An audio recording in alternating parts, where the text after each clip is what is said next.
எல்லாம் அல்ல இறைவனை வணங்குகிறோம், குருவை வணங்குகிறோம்.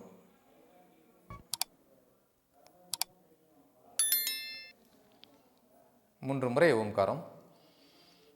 ஓம்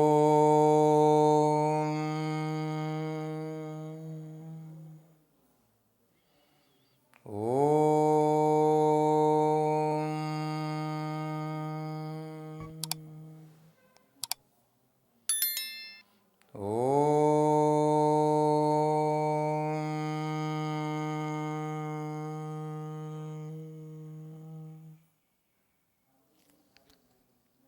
அனைவருக்கும் வணக்கம். நண்பர்களே, நான் உங்கள் வாழ்க்கையின் வெற்றி கூட்டாளி ஓம் பார்த்திபன் பேசுகிறேன். இன்று நாம் சிந்திக்க இருக்கின்ற தலைப்பு அஷ்டாங்க யோகா. அஷ்டாங்க யோகா என்றால் என்ன, அது எப்படி செய்ய வேண்டும் என்பதை பற்றி பார்ப்போம். அதற்கு முன்னால் சகோதர சகோதரிகளே, நமது ஓம் ஆரோக்கிய யோகா சேனலை சப்ஸ்கிரைப் பண்ணுங்கள், லைக் பண்ணுங்கள், ஷேர் பண்ணுங்கள், பக்கத்தில் இருக்க பெல் ஐக்கானை அழுத்திடுங்க. வாங்க நம்ம வீடியோக்குள்ளே போகலாம்.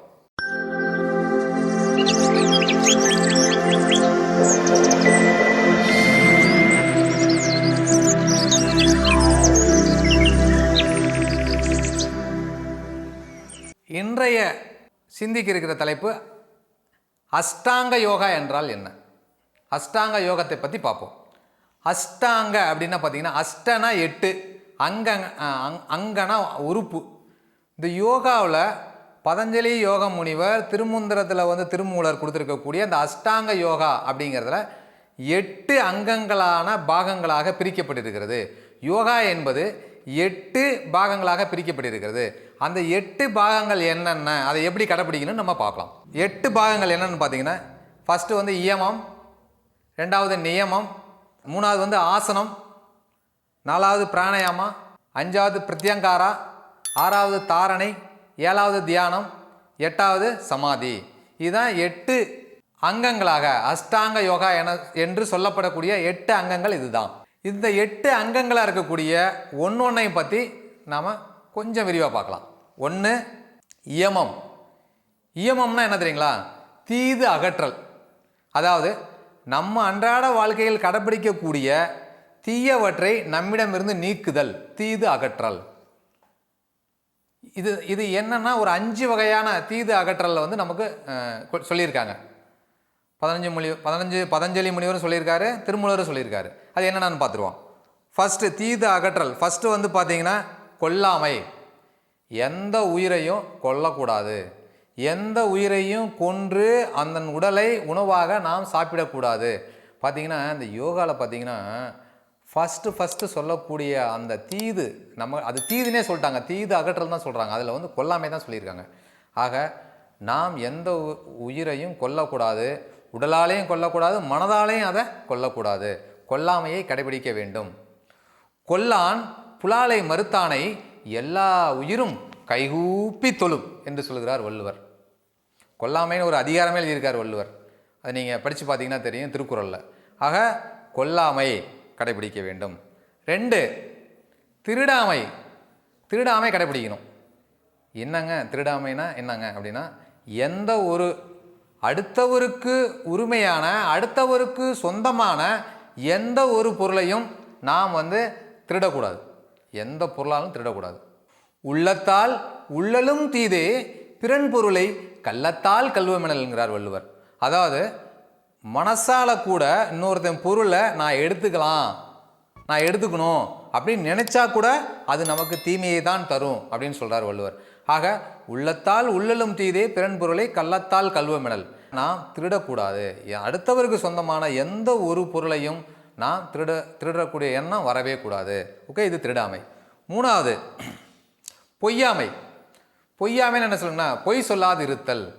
எத்தகைய ஒரு சூழ்நிலையிலையும், எவ்வளோ ஒரு கடினமான ஒரு சூழ்நிலை, எவ்வளோ வாழ்க்கையில் ஒரு வறுமையான சூழ்நிலை வந்தாலும் நாம் பொய் பேசக்கூடாது, உண்மையை மட்டுமே பேச வேண்டும். அதுதான் நம்ம இந்த அஷ்டாங்க யோகாவில் ஒரு முக்கியமாக விஷயமாக இயமத்தில் கொடுத்துருக்காங்க. 4வது இரவாமை. இரவாமைனா என்னங்க? இரவாமைனா தானம் ஏந்தாமை. தானம் ஏந்தாமைனா யாசிக்காமல் இருக்கிறது. அதாவது எந்த ஒரு பொருளையும் ஒருத்தர்கிட்ட இலவசமாக பெறாமல் இருக்கிறது. யாருக்கிட்டையும் அவங்க இலவசமாக அதை கொடுக்குறாங்க, இவங்க இலவசமாக இதை கொடுக்குறாங்க அப்படின்னு போய் எந்த பொருளையும் நம்ம இலவசமாக ஒருத்தரிடம் வாங்கக்கூடாது. இதுதான் தானம் ஏந்தாமை இரவாமை எனப்படுகிறது. 5வது பிரம்மச்சாரியம். பிரம்மச்சாரியம்னா என்னங்க? பிரம்மச்சாரியம்னா நம்ம ஊரில் என்ன சொல்லுவாங்க? கல்யாணம் பண்ணிக்காமல் இருக்கிறது. கட்ட பிரம்மச்சாரி, கல்யாணம் பண்ணிக்காமல் இருக்கிறது. ஆணாகட்டும் பெண்ணாகட்டும் கல்யாணம் ரொம்ப நாள் இருந்தால் அவங்க பிரம்மச்சாரியம், பிரம்மச்சாரிணி, பிரம்மச்சாரி என்று சொல்கிறார்கள். ஆனால் பிரம்மச்சாரி என்றால் அப்படி அர்த்தம் கொள்ளக்கூடாது. பிரம்மச்சாரியம் கடைபிடித்தல் என்றால் நம் வாய், அதாவது மெய், வாய், மூக்கு, கண்ணு, காது என்று இந்த ஐம்புலன்கள் வழியாக வெளியே சென்று திரியக்கூடிய மனதை, வெளியே அலைபாய்ந்து கொண்டிருக்கக்கூடிய மனதை கட்டுப்படுத்தி ஒருமுகப்படுத்தி வாழ்தல். இதுதான் நம்ம பிரம்மச்சாரியம்னு சொல்கிறோம். இந்த 5 விஷயம்தான் ஏமத்தில் கொடுத்துருக்காங்க. நியமம் அடுத்தது 2வது ஸ்டெப்பு நியமம். நியமம்னா என்னன்னு பார்த்தீங்கன்னா நன்று ஆற்றல். அதான் நன்று ஆற்றல், நல்ல செயல்களை செய்தல். இதான் நன்று ஆற்றல். நாம் அன்றாட ஒவ்வொரு மனிதனும் என்ன மாதிரி செயல்களை செய்ய வேண்டும் அப்படின்னு சொல்கிறது தான் இந்த நியமம், நன்று ஆற்றல். இந்த நியமத்தில் 5 விஷயம் இதுலேயும் 5 விஷயம் சொல்லியிருக்காங்க. அது என்ன விஷயம்னு பார்த்துருவோம். முதல்ல தூய்மை. தூய்மைனா என்னங்க? டெய்லி காலையில் குளிக்கிறதா? அப்படி, அதாவது உடல் தூய்மை மட்டுமல்ல, மன தூய்மையும் வேண்டும். எந்தவித கெட்ட எண்ணங்களும் இல்லாமல் மனதை தூய்மையாக வைத்திருக்க வேண்டும். உடலை, அதாவது அகத்தூய்மை அப்படின்னு சொல்கிறோம். உள் மனதை தூய்மையாக வைத்திருப்பது அகத்தூய்மை, உடலை தூய்மையாக வைத்திருப்பது புற தூய்மை. இந்த மன தூய்மையும் வேண்டும், புற தூய்மையும் வேண்டும். அதோடு நாம் அணிகின்ற ஆடைகளிலும் தூய்மை இருக்க வேண்டும். அதாவது ஒரு நாள் இன்னைக்கு ஒரு ட்ரெஸ் போடுறோம்னா நாளைக்கு அந்த உடையை அணியக்கூடாது.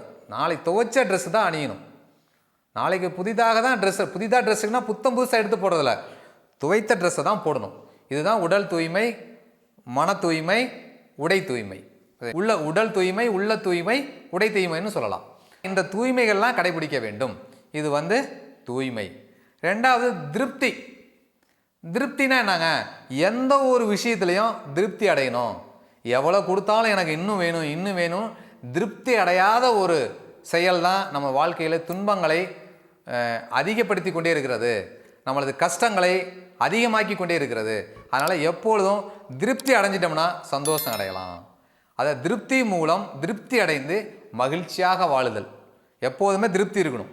கொஞ்சமாக கிடைச்சா கூட அதில் திருப்தி அடையணும். எதாக இருந்தாலும் சரி, எனக்கு இன்னும் வேணும், இன்னும் வேணும்னு நினைக்கல தான் துன்பம் அதிகமாகிட்டே போகுது. அப்போ திருப்தி அப்படிங்கிறது 2வது விஷயம். 3வது தவம். தவம்னா என்னங்க? இறைவனை நினைத்து தியானம் பண்ணுறது, தவம் செய்கிறது. ஒரு ஒழுக்கமான வாழ்வு, எப்போதும் ஒரு ஒழுக்கமான வாழ்வதே தவம்னு சொல்கிறோம். ஒழுக்கமான ஒரு நல்லொழுக்க கோட்பாடுகளை கடைபிடித்தல், இதுதான் தவம்னு சொல்கிறோம். 4வது சாஸ்திர படிப்பு. சாஸ்திர படிப்புனா 4 வேதங்களையும் படிக்கிறது அப்படின்னு கருத்து அர்த்தம் அல்ல. என்னன்னா நம்மளுடைய நீதி நூல்கள், நன்னெறி நூல்களை எல்லாம் படித்து நம்ம, அதாவது வள்ளுவர் சொல்கிறாரு, கற்க கசடற கற்றவை கற்றபின் நிற்க அதற்கு தக அப்படிங்கிறார். அதாவது நாம் நல்ல விஷயங்களை படிக்கிறோம், தேடி படிக்கணும். அதில் குற்றம் இல்லாமல் படிக்கணும். படித்ததுக்கப்புறம் அந்த கற்ற விஷயங்களை நம் வாழ்க்கையில் கடைபிடிக்க வேண்டும். அன்றாட வாழ்வில் கடைபிடிக்கணும். அதுதான் சாஸ்திர படிப்பு அப்படின்னு சொல்கிறாங்க. 5வது பார்த்தீங்கன்னா இறைவனை பணிதல்.